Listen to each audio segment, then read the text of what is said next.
اسد الحق قادری صاحب رحمۃ اللہ علیہ سے آپ کی ملاقاتیں رہی ہیں، عالم ربانی کے اخلاق اور کردار کے بارے میں آپ کیا کچھ کہنا چاہیں گے؟ شہید بغداد اللہ انہیں ان کے درجات بلند کرے، غریق رحمت فرمائے۔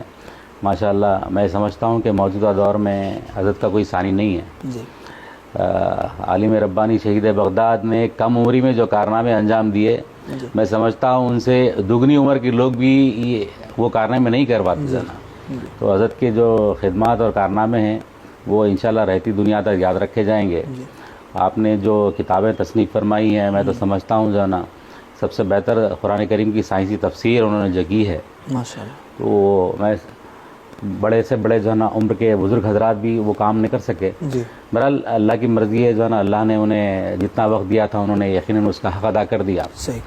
تو الحمدللہ شہید بغداد سے ملاقات کا ہمیں شرف رہا۔ حیدرآباد حضرت تشریف لائے تو ہمیں ملاقات کا وقت دیا۔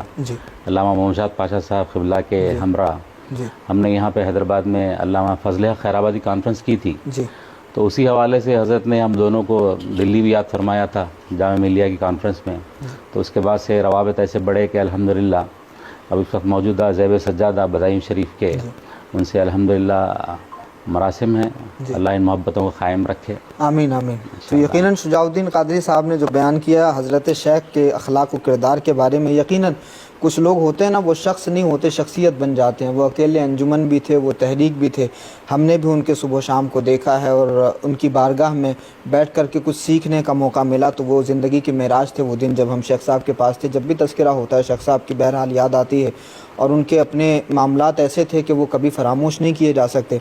اللہ پاک عالم ربانی کی مرقد پر انوار و تجلیات کی بارشیں نازل فرمائے۔ ان کے قد کا اندازہ اسی بات سے لگایا جا سکتا ہے کہ جب سورج نکلتا ہے تو شہنشاہ بغداد حضرت غوث پاک رضی اللہ تعالیٰ عنہ کے آستانے کا جو سایہ ہے وہ حضرت شیخ کی قبر پر بھی پڑتا ہے، اور اسی خاص قبرستان میں حضرت شیخ کو دفن کیا گیا ہے۔ تو مقبول بارگاہ غوثیت بھی تھے، اور حضرت شیخ صاحب فرمایا کرتے تھے کہ میں جینے کے لیے مدینہ چاہتا ہوں اور مرنے کے لیے بغداد چاہتا ہوں۔